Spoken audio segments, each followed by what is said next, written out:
Assalamu alaikum wa rahmatullahi wa barakatuh. Okay, are there any kids in the house? Anyone younger than, let's say, 14? If you could raise your hand. Okay, if y'all could just leave, inshallah. Why are you laughing? I'm not, what's going on here? That's not cool? We can't get, okay. So khalas, there's a couple of things, inshallah ta'ala, I wanted to discuss that I might not discuss, inshallah. Just use code words. Code words? Okay, so maybe we'll use some code words. I might need Sheikh Umar's help with that, coming up with the code words, inshallah. Okay, misconceptions about love. Alhamdulillah, I've been in a position for the last almost 2 years where I get a chance to speak to a lot of people, and I've been put in a position where very often I'm put in front of young people. So one of the outcomes of that is that young people come to me for advice. And the other thing that I've seen is that a lot of young couples come to me for advice. So obviously older couples, they look at me, they're like, this young guy wearing this ridiculous leather jacket, we're not going to go to him for advice. But the younger crowd does come to me for advice. And so for me, these last 2 years, they've been a learning experience in terms of the types of problems that a lot of the young couples, especially, and I'm not saying that the older generation don't face these problems, but I'm saying I've found it prevalent in the younger generation. And a lot of these problems, what I've noticed in these last 2 years is that a lot of these problems stem from misconceptions that young people, and I hate to generalize, but I have to here a little bit, misconceptions that young people tend to have about love and relationships and all of that. So I compiled a list, inshallah ta'ala, and I did this is the first time doing this. I compiled a short list of my top 8 misconceptions, inshallah ta'ala, about love and relationships. Number 1, first misconception or first issue, that infatuation equals love, or not being able to distinguish between infatuation and love. Infatuation is the initial feelings of lust and attraction and those butterflies in your stomach, which most people tend to confuse for love. They tend to think that that initial feeling when you look at someone and your eyes meet someone and you feel butterflies in your stomach and in your head there's like a Bollywood movie going off in the background and you're in the field somewhere running through or something like that. That is what most people tend to think. They think that is love. And yeah, it's kind of weird. It's a little bit weird. But that is actually infatuation. Those are the initial feelings that you have towards someone. Love, on the other hand, is something that takes time. So as we know, when a couple, when they get married, of course, Allah subhanahu wa ta'ala puts love and mercy in their hearts, but that's the birth of the love. And as time goes on, the more you put into love, the love will grow and get stronger. Now, one of the issues I found with this point is that sometimes young people, they will base their decisions regarding the person that they want to marry or the person that they're in love with based off of their infatuation with them. So they may overlook serious issues of incompatibility, for example. So you have a brother and sister who want to get married, and on the face value, like if you were to talk to them, if you didn't know that they were in love or whatever, you would say you two are never compatible. And most likely if they were to go speak to a sheikh or an imam or something like that, or they got some premarital counseling or something like that, it's very likely that the imam or someone would tell them, listen, you guys have a lot of issues that you need to work out before you actually enter into a relationship. So that's the first thing. SubhanAllah, I remember once a brother came up to me, a young brother, and he told me, he said, Sheikh, I'm in love with this girl, all this kind of stuff. And I said, okay, tell me about her. And I know this brother very well. So I was like, okay, tell me about her. And I was like, if you can tell me about her, I'll give you my advice on whether I think, inshallah ta'ala, the two of you will be compatible or not. And then he told me about her, and then I realized that she is very, very different than him. And he was actually a religious brother. She was completely not religious and all of that. And so I told him, I said, listen, what's the deal here? Like, I know this is not like you. If I were to ask you, normally I would never imagine that you would marry someone like this. In terms of like your religiosity or whatever you want to call it, you guys are on very different levels. And then he tells me, he says, you know, Sheikh, I just felt like the first time I met her, you know, it just felt right. And I felt like this is the one. This is my soulmate. Inshallah, we'll talk about soulmates, inshallah. But he said, this is the one. And I said, okay, let me just ask you one question. And I said, think about this question and then tell me what you feel about the decision that you're about to make. I said, inshallah ta'ala, this girl or this woman, she will, inshallah ta'ala, one day be the mother of your children. She's going to be the person raising your children, giving your children the tarbiyah and upbringing and all of that. Are you comfortable with this person raising your children? And do you foresee any issues? And then he thought about it for a while, and I told him, I said, go home, think about it, come back to me. And then he came back to me, and he told me, he said, I don't see it. He said, I never thought that far ahead. And that's the problem with infatuation, that we get so blinded by this quote-unquote love that people don't tend to think beyond the attraction that they have initially. So that's misconception number one. I don't know how I'm going to keep this under 10 minutes, but I'll try, inshallah. Okay. Khalas. Number two. 7 minutes. Okay. Second misconception that people have about love and relationships is that if someone loves you, so they'll tell themselves, like, if this person really loves me, then they will change for me. So they'll tell themselves that, even though, once again, we may not be compatible, we may have a lot of issues, a lot of differences, but we love each other. And inshallah ta'ala, we'll make it work. And I know, like, there's things I don't like about her, but I will change her, inshallah. And out of her love for me, she will change. Or she may be telling herself, out of his love for me, it will change. And as they say, love conquers all, right? Have you guys heard that? Love conquers all. They say, you know what? We'll get through all of this because of our love. And subhanAllah, this is once again one of the main issues that I've seen, is that when people get over that infatuation stage, they realize that it's very, very hard to change someone else. And it's really that person who has to want to change themselves. And once you're no longer infatuated with the person, and you're past that honeymoon stage or whatever they call it, 5, 6 months, 4 months, 2 months, depending on who you ask, right? Once you're past that stage, it's very difficult. So I always tell young couples, I say, listen, this person, the way they are in front of you right now, the way you see them, marry them, keeping in mind or telling yourself that they're never going to change. And if you're happy with them the way they are right now, then go ahead and get married. But don't make the assumption or don't assume that they're going to change, or don't tell yourself that, yes, one day this person will change. Number three, third misconception, that by getting married, you are completing yourself. And as they say, I'm looking for my other half when people are trying to get married. Or people say my better half, sometimes. But in the beginning of marriage, especially, people say my better half, right? The issue here is that when a person tells themselves and they say, I have issues right now, I don't feel whole, I have problems with myself, but once I get married, my spouse will complete me. And all the problems that I'm dealing with in life, or my problems with my iman, and whatever else I'm dealing with, my spouse will make up for that. Because she has these strengths that I want for myself, and I may have some strengths, and we'll complete each other. And Islamically, subhanAllah, we don't depend on our spouse to complete us.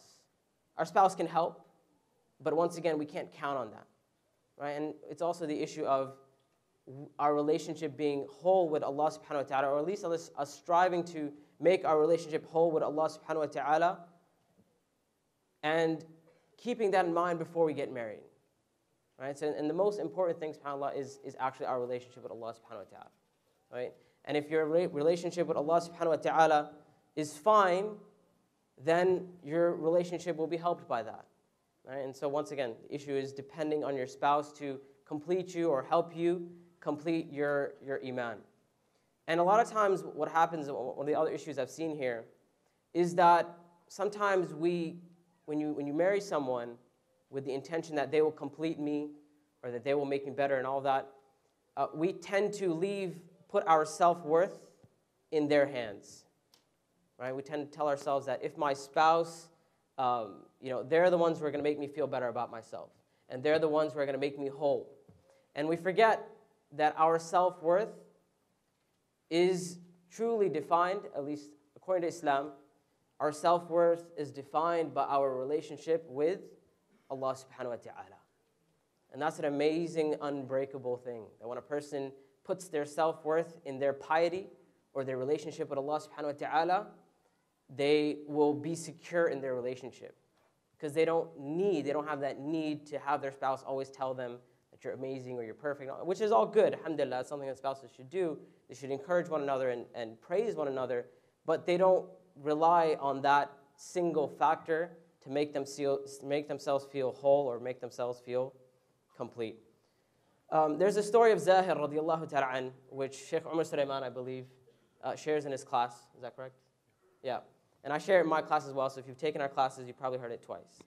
The story of Zahir, it's basically, it's a very, very, very nice story. But one of the points of the story that I want to mention here is where the Prophet ﷺ, basically, he grabs Zahir radiallahu ta'ala, and the Prophet ﷺ loves Zahir very much. He's one of the companions of the Prophet ﷺ. He grabs him from the back, and then and the Prophet ﷺ says, "Who will buy this slave from me?" All right, it's like a joke the Prophet ﷺ is playing on Zahir radiallahu ta'ala to show his love and affection for him. And Zahir, once he realizes the Prophet ﷺ, he realizes the Prophet ﷺ is joking with him.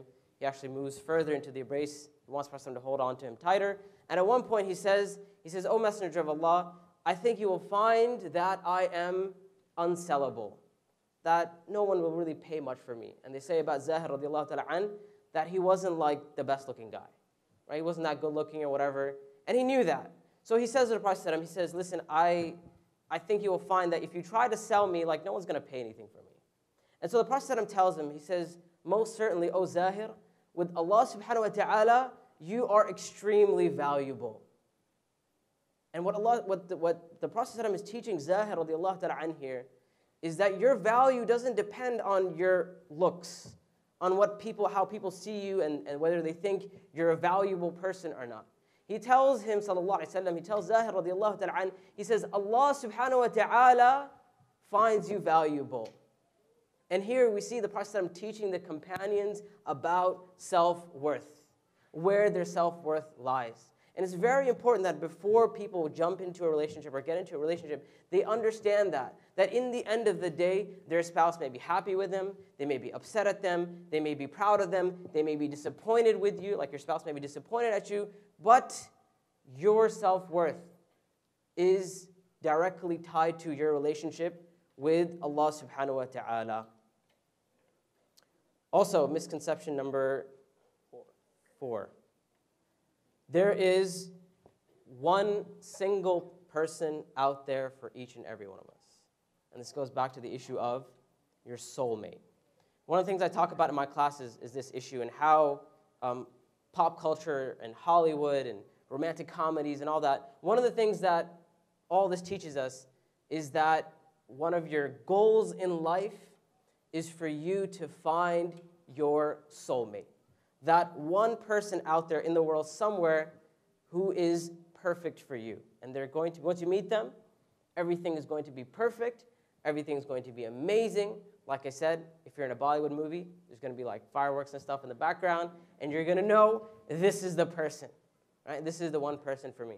SubhanAllah, I remember the first time I taught my class, after I mentioned the issue of the soulmate, a sister came up to me and she said, "Sheikh, are you telling me I don't have a soulmate?" And I said, well, it depends. If by soulmate you mean that there's only one person out there who, once you meet them, you're going to know there's going to be butterflies in your stomach and everything's going to be amazing and they're going to be perfect and they're never going to say anything to upset you and they're always going to know when to bring you flowers and you'll be on the same wavelength at all the time, right? Whatever you're thinking, this person knows. If that's what you think a soulmate is, then yes, I'm telling you, you don't have a soulmate. However, if you mean that Allah subhanahu wa ta'ala has decreed for you to marry a certain individual, and you want to call that person your soulmate, alhamdulillah, no problem, go ahead and call that person your soulmate. Right? So now, the issue here is when we tell ourselves that there's only one person, and that person will be perfect, and there's going to be no issues and all of that, and I've had this happen to me as well. A sister came up to me, and she said, I'm having some issues with my husband, and we're having problems. And she said, it wasn't like that in the beginning, but now, we're having all these issues. And then she says to me something which, subhanAllah, it hurt me very much. And it was actually the first time I'd heard this. Now I've heard it many times. But it was the first time I heard this. And what the sister said to me, she said, I think I married the wrong person. And I said, why? And she said, because I don't think he's my soulmate. Right? And it's probably now the issues that they were having were not like major issues, like that are grounds for divorce or anything like that. Right? These were issues where she's like, yeah, I just don't feel that connection anymore. Right? Like, it's just not there. Like, my heart is, it's just not there. And, you know, he doesn't know what I'm thinking. Right? Like, it just doesn't. So I think I married the wrong person. I need to go find my soulmate. Right? That's misconception number 4. Number 5. Once you find your soulmate, they will be perfect. They will be absolutely perfect. There's going to be no issues with your soulmate. Now, seeking perfection is, wallahi, a big problem. And I've narrowed it down to 2 big issues with seeking perfection, or looking for that perfect person, that soulmate or whatever. Number 1 is that that person doesn't exist, as we said. There's no one who is perfect. So a brother or sister may spend their whole life trying to find that perfect person. And wallahi, you may think I'm exaggerating, but once again, I've seen this happen. That what's stopping a certain brother from getting married? This dude's like 35, getting on to 40, right? He's got a job, he can provide for his family, all that kind of stuff, but he's not married yet. Why? His mom brings him a new girl every weekend, right? Check her out. What do you think about her? He's like, yeah, I don't know. There's a couple issues here and there. Let's see what else you got, right? And this has started when the guy was like 25. 10 years later, he's still going through sisters, right? Every day, someone else is like, yeah, I don't know if this person. You're never going to find that person. There's no single person out there who is perfect. It's something I believe I mentioned in my earlier talk as well. No matter how big of a scholar someone is, no matter how big of an imam they are, no matter how popular they think they are, there's no individual on the face of the earth today who is perfect, who doesn't make mistakes, who doesn't have certain shortcomings, who doesn't have certain issues, right? So you're not going to find that person. Number 2, the other problem with looking for perfection is that if you marry someone on the assumption that they are perfect, that they are your soulmate, then you're going to be let down very quickly, right? In a short period of time, you're going to find out that they have issues and they have mistakes. And I get it. We live in a culture where we're told, like you watch TV and you watch movies and things like that. You watch The Notebook, for example, and you're like, oh my God, Ryan Gosling is like perfect in this movie, right? Like, I want that. Like, so a sister may be watching The Notebook and she tells herself, she says, that is the type of guy that I want for myself, right? I want my Ryan Gosling, except, and this is one of the things I often say, I want my Ryan Gosling, except I want him wearing a thobe and I want him with a beard, right? That's the difference. That's the difference between that Ryan Gosling and my Ryan Gosling. This person doesn't exist, and you're going to have issues if you marry someone with the assumption that they are perfect. Even, like I said, I get it, we live in a culture, even subhanAllah, and this is an issue which I was debating whether to bring up here or not, but I think this is an issue which is common now, even in the Islamic circles, even in like the way da'wah the da'wah scene is right now. A lot of young people look up to speakers and scholars and people who are well known, and they just assume that this person, because they're on stage, because they're giving a talk, because they have knowledge and that they are perfect, that they have no issues. And that is, na'am? Don't blow our cover. He said, don't blow our cover. I'm about to blow your cover really hard right now, Sheikh Umar. I'll share a story with you, okay? This is a story that happened with a close friend of mine. I actually shared the story in my class as well, so if you've taken my class, you've heard this story before. A close friend of mine who's a well-known speaker, and I'm not going to say his name, but if I said his name, I would imagine that almost everyone in this room would know who this person is. This brother, may Allah protect him, he was the imam of a community for a long time. So he'd get a lot of phone calls, people would call him with issues and this and that. So one day he gets a phone call, and it's his sister, and it wasn't odd because, like I said, he's the imam, people call him with their problems and all that. So he gets a call, and he picks up the phone, and it's his sister. She says, Assalamu alaikum. He says, Wa alaikum assalam. And she goes, Sheikh, I'm in love with you. And this brother, mashallah, one of the things I say about him is this guy's a boss, right? He's a boss. So you know what he says to her? He goes, sister, you're not in love with me. You're in love with your perception of me. You're in love with who you think I am. He says, if you only could talk to my wife, she would tell you. I'm not done with the story yet. He said, if you could only speak to my wife, she would tell you how I make her cry every single day, right? And he slammed the phone, right? So we assume that because people may be good looking or whatever, like Sheikh Omar Suleiman, obviously, right? And they're a public speaker. I hate you so much right now.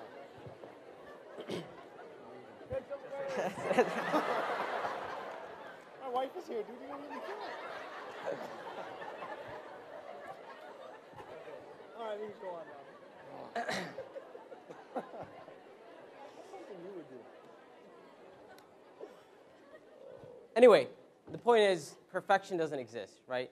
Even in people who look amazing, and they may be very amazing people, like I know Sheikh Omar Suleiman. All jokes aside, all jokes aside, I love him for the sake of Allah subhanahu wa ta'ala. Okay, moving on. What point was that? Number 5, 4, 6? 6. I promise I'm almost done. I know I'm like 5 minutes over my time. Do you guys allow me to continue? No. Okay. You're done. Number 6. The 6th misconception people have about love is that love is effortless, or love is supposed to be effortless. That if you love someone and they love you, and if they're your soulmate and all, that love is not going to require any work. That you don't have to put anything into your relationship. You either love the person or you don't. And the reality of the matter is that the truth is that love always requires work. And that's love in your relationship, not only with your spouse, it's with anyone who you love, right? Even your parents, who you have that natural inborn love, you can increase that love, you can strengthen that love by being obedient to your parents, for example, right? Doing things for your parents, being kind and generous to your parents, or you can decrease that love by being disrespectful to your parents and things like that. And even, subhanAllah, وَلِلَّهِ مَثَلُ الْأَعْلَى, and for Allah subhanahu wa ta'ala, this is the highest example, even with Allah subhanahu wa ta'ala, we can increase our love for Allah if we are obedient to Allah subhanahu wa ta'ala. The more obedient we are to Allah subhanahu wa ta'ala, the more we worship Allah subhanahu wa ta'ala, the more of our life we submit to Allah subhanahu wa ta'ala, the more we strengthen our love for Allah subhanahu wa ta'ala. And the more we disobey Allah subhanahu wa ta'ala, the more we disregard the obligations and all of that, what we will find is that even with Allah subhanahu wa ta'ala, our love for Allah will weaken. Right? Love requires work. And this is something a lot of young people, they just don't get this. Right? The whole concept of either you love some person or you don't love some person, and they don't realize that love indeed requires a lot of work. Number 7, that true love, the 7th misconception, that true love is unconditional. That if someone truly loves you and you love them, or let's say, and I'm actually, once again, another case study, someone came to me, I was talking to this couple, they're having issues with one another, and one of the things that I came to realize is that they had very unrealistic expectations from each other. And then one of the problems was that the sister, when talking to her, I realized that her concept of love is very skewed, because she believes that her husband has to love her no matter what, right? Whether she's a good wife or not, what she does or not, it doesn't matter. This is your soulmate. The love will always be there, right? It does not depend on what you do for your spouse. And same thing happens on the guy's side as well. And especially, I would say especially on the guy's side, where a guy says, you're my wife, you have to love me no matter what. Right? Or especially like if you believe you married your soulmate, that because you're my soulmate, this love will be there. It doesn't matter how we treat each other or what we do, that love cannot be broken. And once again, when people begin to see that their love doesn't have that same factor, and their spouse doesn't love them unconditionally, they may resort to saying something like, maybe you're not the right person for me. Maybe you're not my soulmate, or something like that. Lastly, last issue is that you're always ready for love, as long as it's the right person. I'll say it again. You're always ready for love as long as it's the right person. So basically, it doesn't matter where you are in your life, doesn't matter how much you've done or what you're capable of and all of that. None of that matters. When you find the right person, when you find your soulmate, for example, then that is the right time to be in love, and that is the right time to be in a relationship. You're always ready, as long as it's the right person. And the truth of the matter is, this is one of, and this is, I know I put this at the end, but this is one of the biggest issues that I've seen. You know, about, I would say, 10 or 15 years ago, before I went to Medina, when I remember back in the day when I first started practicing Islam, when there was a revival in the da'wah, there's a lot of speakers coming on the scene and people calling to Islam and all of that. One of the things that a lot of speakers would say, they would always encourage the youth to get married young, right? The scholars and the speakers in America, they would tell young people, like, listen, you're young, there's so much fitna in this society, there's so many issues, so many problems, so many temptations, so one of the things you can do to protect yourself is to get married young. And subhanAllah, because of that whole era, we're actually seeing some of the problems of that era today. And one of the problems is that people jumped into relationships back then unprepared. Right? They were like, okay, the only thing that matters is that I find someone and I get married. So people would get married and they don't understand some basic things that a person should know before they enter into a relationship. For example, just the simple fact or understanding that men and women are different. There are times when women react differently to situations and men react differently. There's nothing you can do to change the person. There's going to be the times when your spouse reacts in a certain way and you just cannot understand it. You have no choice but to accept it. You can bang your head on the wall, you can go crazy, you can pull your hair out, you can do whatever you want, but this is how she understands the situation. Right? And so you just have to accept that at certain times. Like the understanding that there are certain differences between men and women. One of the things the scholars of the past, they would say, subhanAllah, is that, and I think this needs to be revived today as well.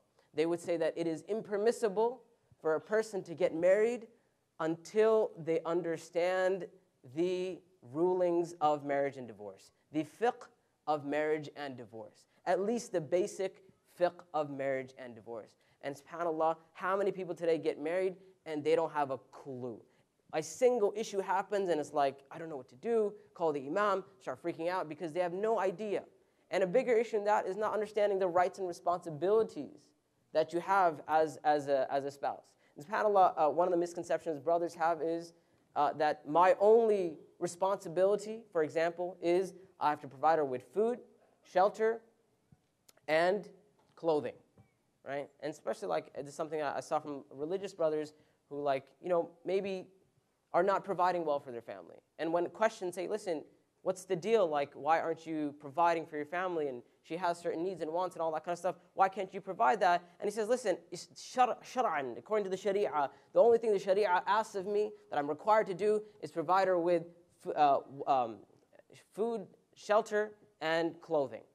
And subhanAllah, that is a very limited understanding of what the sharia requires.